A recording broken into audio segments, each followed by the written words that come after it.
Let's talk about the incident where UFC champion Khabib Nurmagomedov removed from Alaska Airlines flight. The retired UFC fighter was involved in a seating incident with Alaska Airlines staff and was later escorted off the aircraft in Las Vegas in the U.S.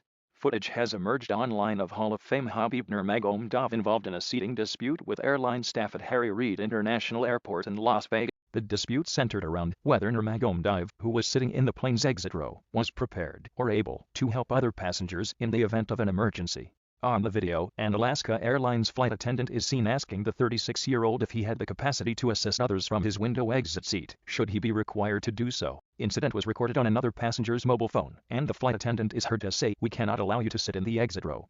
I am not going to do this back and forth. I'll go call a supervisor.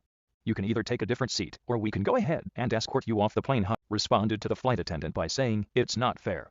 He is also heard to say that he had fully complied with the flight crew during the onboarding process, and added, "When I was in check-in, they asked me do I know English? And I say yes. Then why you guys do that?" Outrage can be seen on social media by fans who are trending Hashtag boycott Alaska Airlines.